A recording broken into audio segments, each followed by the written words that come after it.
Hello, welcome to the Comic Book Commentary. I'm Bo Leidig, and after doing a video on issue number 2 of the Super Patriot miniseries last week, I figured why not go ahead and get right back into Savage Dragon this week with the Savage Dragon number 3. So let's zoom in and take a closer look. First published in August of 1993, we can see here on the cover Savage Dragon looking shocked as he is confronted by a mysterious new character. And while there's not a ton of stuff going on with this cover, it's not super special in any way, it is action-packed, and I do very much appreciate the fact that this cover ties directly into the story that happens within this book. I'm always a huge fan of when covers do that. The Savage Dragon. Creator, writer, penciler, inker, Erik Larsen. Letterer, Chris Eliopoulos. Colorist, Steve Oliff, Ruben Rude, Zan Mika. Editor, Janie Wong. Mighty Man. Creator, writer, storyteller, Erik Larsen. Penciler, Victor Bridges. Inker, Terry Austin. Letterer, Chris Eliopoulos. Colorist, Zan Mika. Our story begins on the stage of what appears to be a late-night talk show where the host is teasing the first public appearance of one Mr. Peter Clapton, who has not been in the public since having an injury where he was in a fire that took away most of his trademark hair. Now, while we've never heard this name before in the comics, we do know exactly what character this is. This is Star, and this is our first introduction to his quote-unquote secret identity, Mr. Peter Clapton, who is some sort of a celebrity, though we don't know exactly why he's famous as of yet. Back in the green room, an assistant comes back and says, 2 minutes, Mr. Clapton, are you ready to go? He, of course, states that, he was born ready and he's dealt with stuff way scarier than this in his past, which is true. He has been fighting supervillains as of the late. However, that's when a news interruption comes along the television and states that there is a massive prison break going on and that tons of prisoners are trying to escape and that the police are being overwhelmed. Realizing that this is a job that Star should be helping out with, Peter decides that he has to go help immediately as he quickly disappears, leaving the assistant to come in and find an empty green room and not knowing what she's supposed to do now to cover as the television went back to playing The Simpsons, which I do appreciate the fact that they tried to keep it poignant, that Peter's just hanging out in the green room catching up on an episode of The Simpsons. That's great. We're then teleported directly to the prison where we see that Dart is doing her best to fight off hordes of bad guys trying to escape. Assumedly, this is the call that Officer Wilde and Dart were responding to in the previous issue. However, it seems to be a losing battle as Dart is the only quote-unquote superhero helping out. She doesn't really have any superpowers, and she's really heavily outnumbered by some hardcore baddies as she yells at them to get back inside and that just because the dragon's not in town doesn't mean that they can just run amok. However, they're of course not listening and proceeding with their escape attempt as the character that we're just being introduced to, Low Blow, jumps out and says, "Lady, you're crazy. We'll overwhelm you and rip you apart." I do think that Low Blow here is sort of a not Wolverine. I don't know if he's specifically a not Wolverine, but he sure seems like it. His costume would kind of insinuate that he is, and definitely the hair has a lot of similarities. And, he has kind of that bestial face with some, fang-ish type teeth.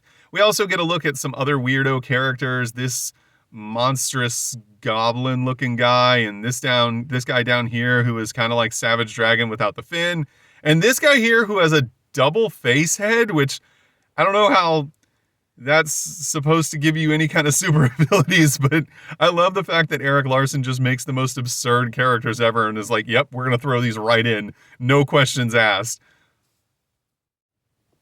Low Blow leaps through the air and punches Dart in the face, but Dart recovers immediately and grabs him by the belt, throws him, and slings him directly into the face of this weird, ogreish looking guy that we've never seen.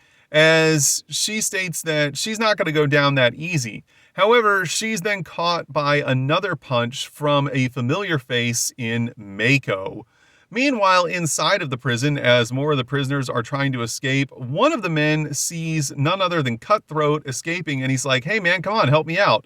However, Cutthroat recognizes the man in his cell as Hardwire, who, as you may remember, was one of the men involved in the murder of Lieutenant Frank Darling's brother, and he was arrested by Savage Dragon. However, he's trying to cop a plea deal by ratting out Overlord.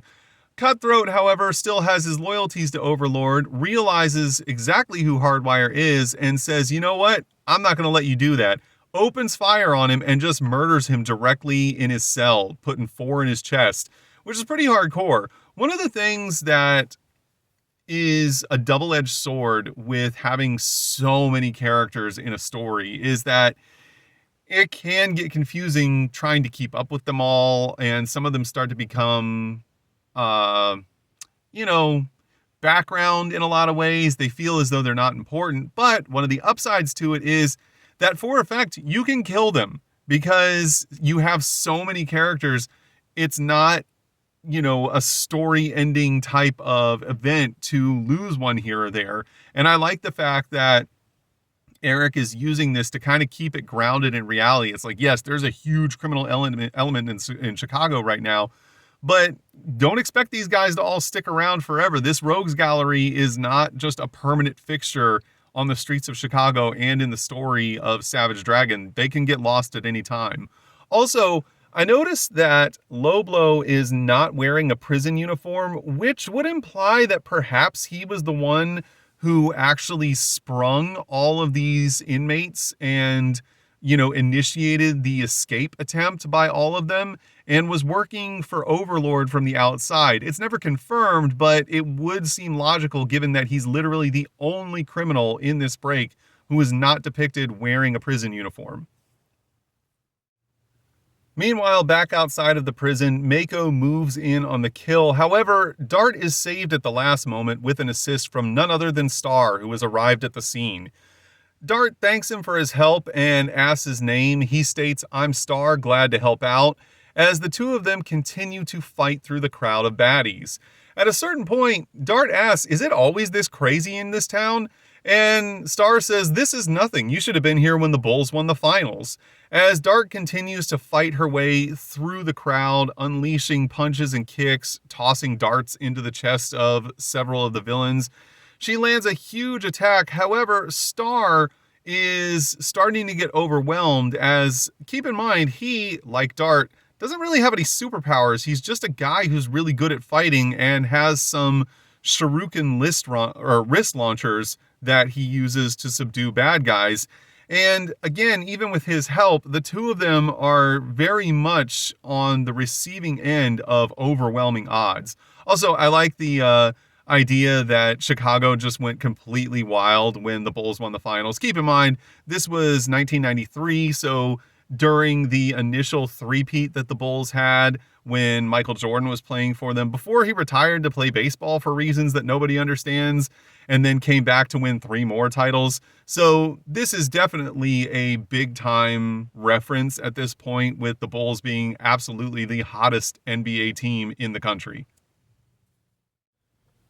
At this point, though, the two of them start to become even more outmatched as a villain by the name of Body Count shows up and is wearing some sort of mechanized armor suit. Perhaps he was working along with Low Blow from the outside to initiate this prison break. He states that the two of them should not be slowing down all these villains as they don't even have any notable superpowers. He then unleashes a barrage of bullets, and even though Star is able to dodge out of the way, Dart is not, as she takes a shot to the shoulder. She realizes now that things are getting really bad as she's suffered a pretty significant wound and is then punched once again, and Star is also attacked, getting punched in the face.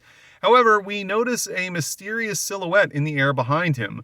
One of the villains looks up and sees it, this zombie-looking guy. I don't know who he is. His name is never stated. Not that it matters, because then he's immediately shot through the head.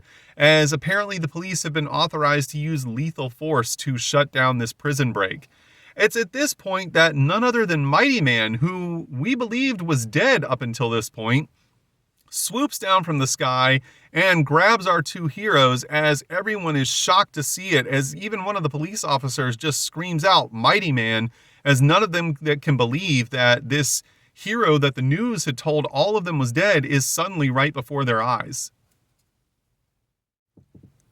At this point, however, the villains start to make a steady retreat, as Mako states that the police have pulled out the heavy artillery, and then tells one of his associates by the name of Bud Ugly, the giant ogre-looking guy that we've seen in the past few pages, to move his ass, which I don't know if that's actually his name or if that's just what Mako calls him, but I really hope it's his name because that's hilarious.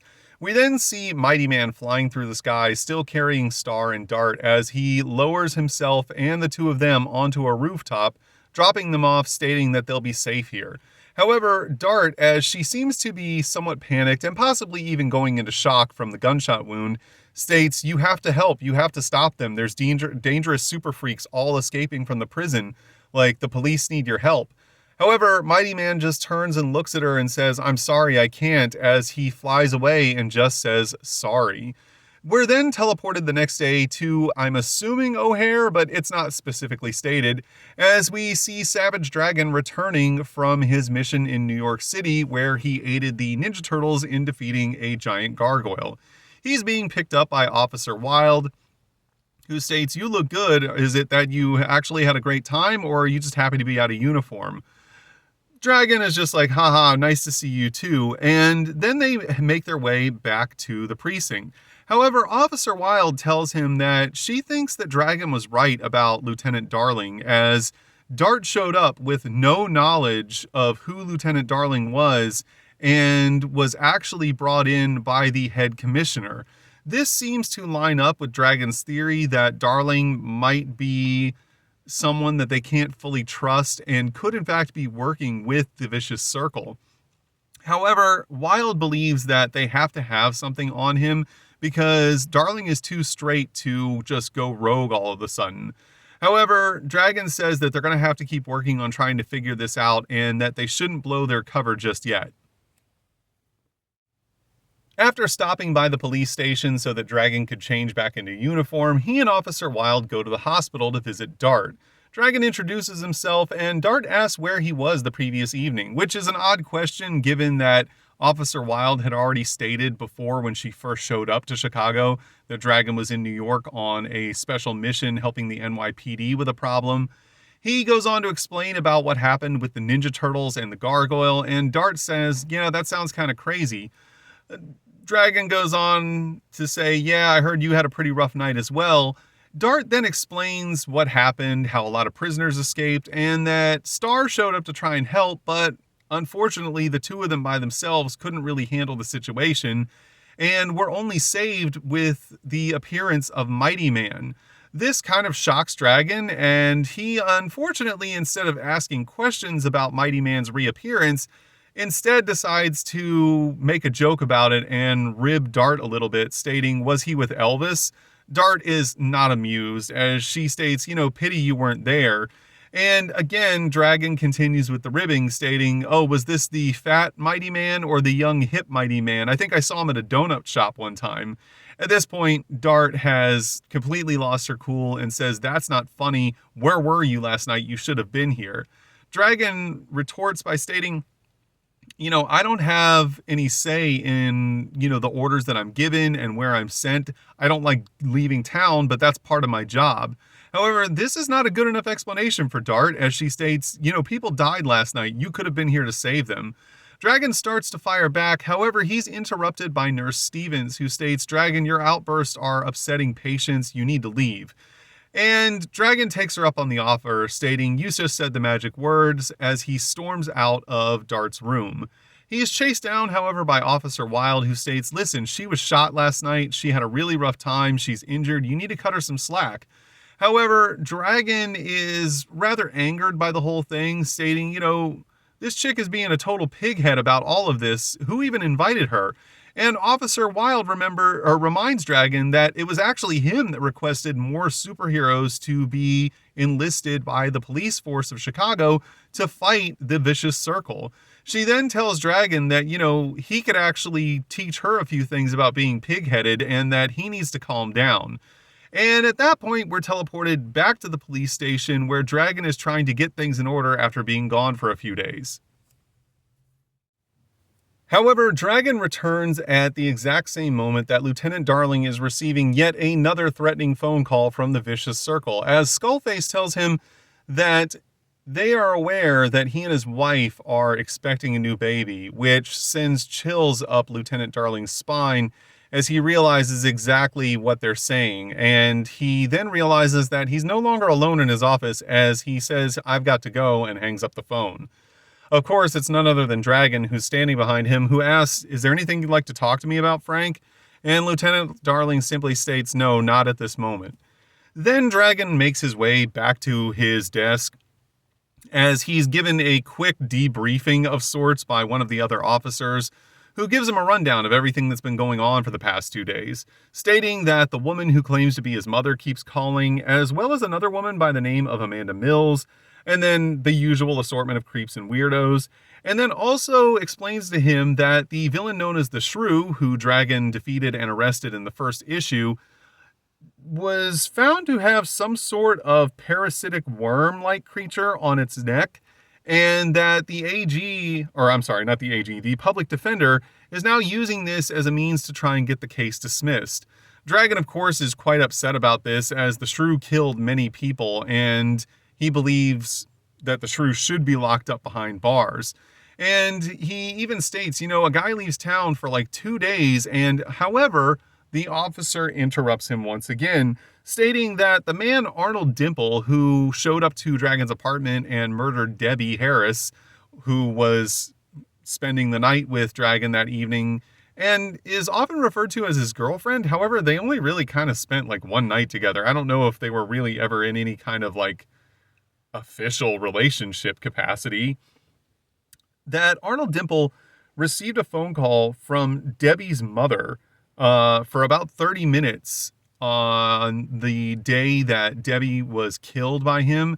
And it was literally right before he went over to Dragon's apartment and committed the murder that this call happened, and that they plan on interrogating Debbie's mother pretty aggressively to figure out what exactly was said during that call. However, Dragon doesn't seem too interested in it, as he states, "Whatever was said during that phone call obviously led to Arnold coming over to my apartment and murdering her daughter. So in that case, she'll have to live with that guilt forever, and that at this point, he's really fine with that being the punishment that she receives." The young officer kind of starts to agree with him and states, "Yeah, I guess maybe we should just go easy on her then," which maybe not. I mean, if you can prove that had something to do with Arnold going over to her home, or to Dragon's home, and killing Debbie, it seems relevant to the case, but I also understand Dragon's mentality here, that this woman has to live with the fact that whatever she said to Debbie's ex-boyfriend very much contributed to him going over and shooting her daughter.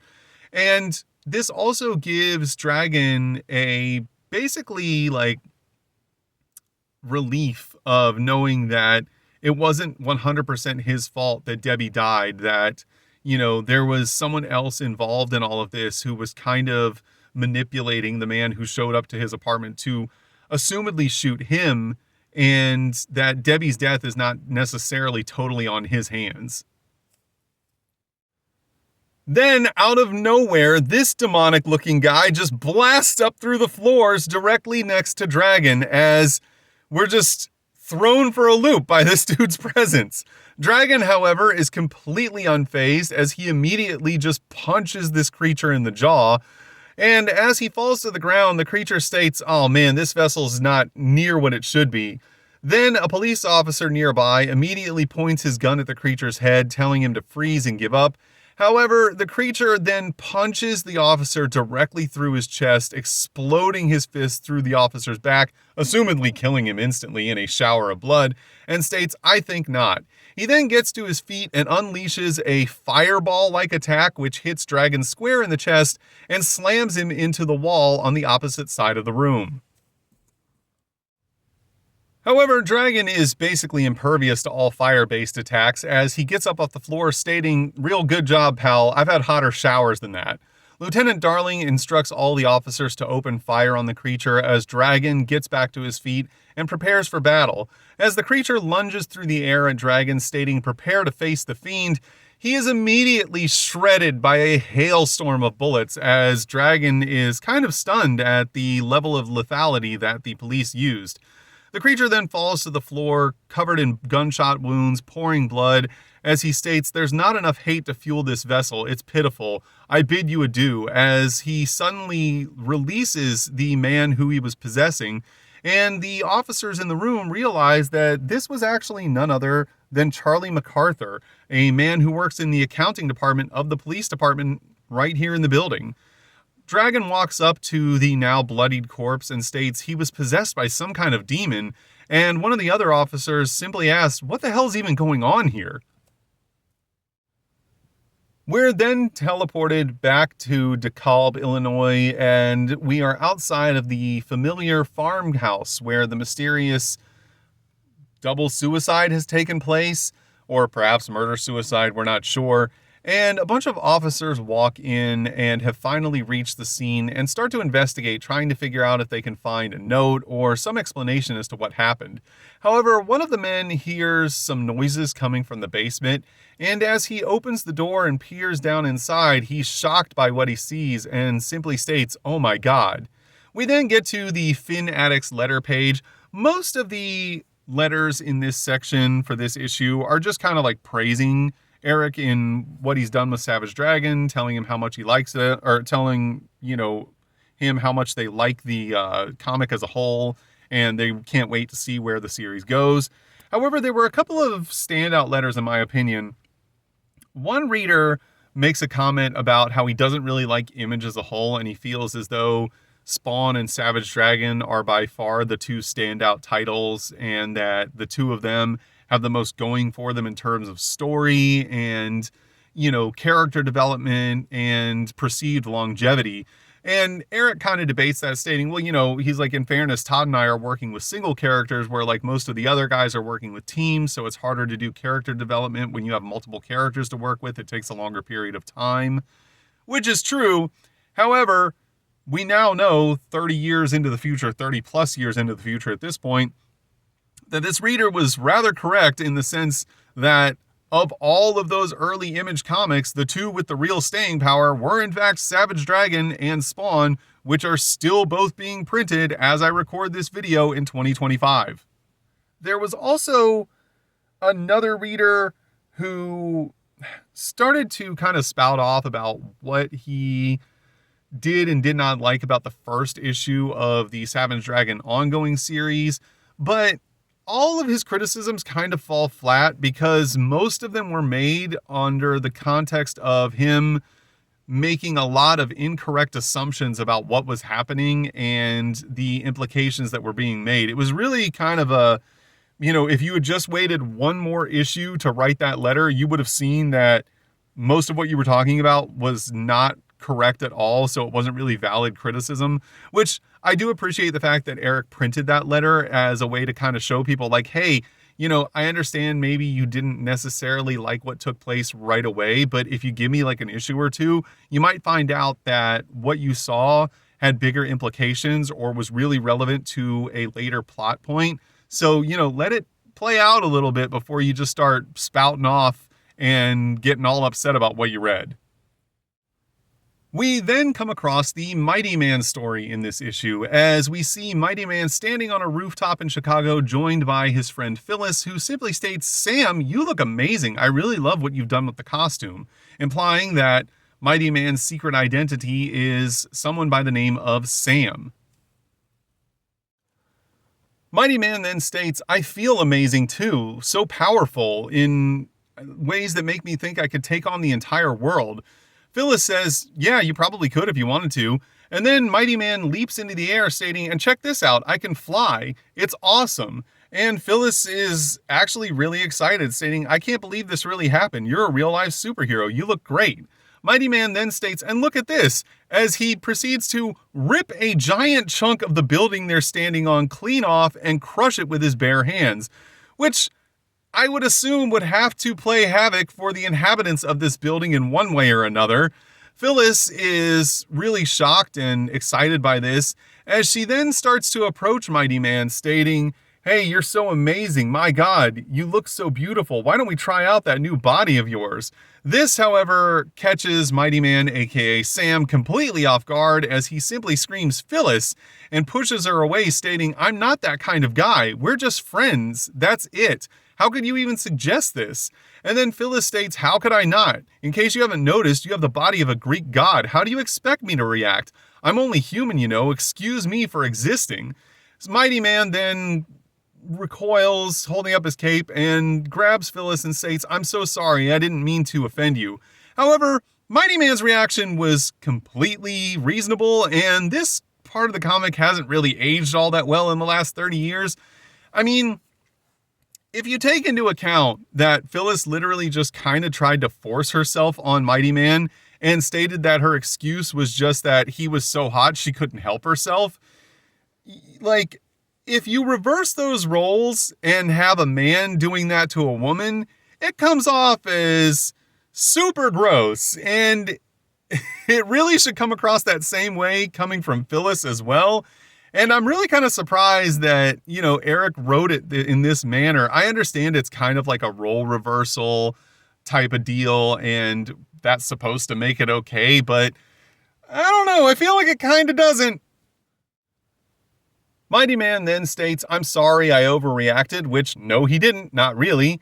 It's not like I'm not curious about this body, and I've even thought about what I could do with it, but it just feels so wrong. I really believe that I was given these powers for a reason, and that I should be using them to help people or something. It's also confusing, but I want to find a way to make a difference because I can. He then looks at Phyllis and says, you don't understand, don't you?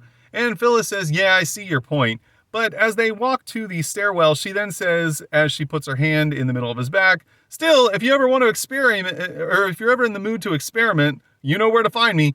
Again, still trying to make passes at him throughout this whole thing. Mighty Man's reaction was 100% reasonable, as a woman literally tried to throw herself on him when he wasn't really, feeling it. So for him to be like, hey, don't do that, was not at all an unreasonable reaction, and Phyllis is the one who's kind of in the wrong throughout all of this. We then get to an advertisement for Vanguard. If you'd like to check out Vanguard number 0, you can find it in my episode on Savage Dragon number 2 in the Savage Dragon playlist. We then get an advertisement for Images of Shadowhawk. As I've stated in the past, I only have a couple issues of this book, and I'm going to try and find more of it so that I can, in fact, in the future, make videos about Images of Shadowhawk. And then we see an ad for Super Patriot number 2 of the original Super Patriot miniseries, which I just uploaded a video about last week as I'm recording this video. So if you'd like to find out more about the Super Patriot miniseries, you can check it out in my Super Patriot playlist. We then get a big 2-page ad for Wildcats number 5. If you'd like to check out my video on issue number 5 of Wildcats, along with all my other videos about Wildcats, you can find them all in my Wildcats playlist. On the final page of the book, we get an advertisement for Stormwatch number 5. And if you'd like to learn more about issue number 5 of Stormwatch, along with all of the rest of the issues of Stormwatch, you can check them out in my Stormwatch playlist. And on the reverse inside cover, we once again see an advertisement for Trencher number 0. As I stated in the past, I only have a handful of issues of Trencher, and I'm missing issue number 1 and number 0. So before I get started on any episodes about Trencher, I want to find more issues of that series. But when I do, I will in fact be making videos, rest assured. And that was Savage Dragon #3. Overall, I thought this was a really good book. It really highlights the chaoticness of Dragon's life and kind of goes into explaining why he can have such a bad attitude at times, given just how out of control everything seems around him. It also does a very good job of highlighting the level of importance and necessity of Dragon on the Chicago Police Department's, payroll really is. As, we saw Dart being brought in by the police department, and even with the help of Star, the two of them were not even close to enough to try and quell the prison break, as they were up against, overwhelming odds of super powerful villainous characters that they as normal human beings don't really match up against despite their best efforts. We also get introduced to the Fiend, who is a complete mystery at this point, who just apparently can possess anyone at will and then go buck wild wherever he happens to be at that moment, given the, abilities of the body that he possesses. And we also get the Mighty Man little story at the end, which seems completely tone deaf when you read it in the context of 2025. Granted, I try not to be too harsh looking back at this kind of stuff with our, futuristic sensibilities, as it were. 1993 was not the same time as 2025, and things were different. But again, while I do understand the, point that Eric was potentially trying to make with the way he wrote that, it does still kind of come across as a little I don't know, man. But then again, these are just my opinions. Your opinions may be completely different. You may think that Dart and Star were terrible characters who were unnecessary, and that maybe they're trying to do too much to justify the bad personality and attitude that Dragon has, and that you didn't have a problem at all with the Mighty Man story. And if that's the case, it's okay, because everyone's entitled to their own opinions. If you enjoyed today's video, please feel free to like, comment, and subscribe. And thanks for stopping by. Have a great day.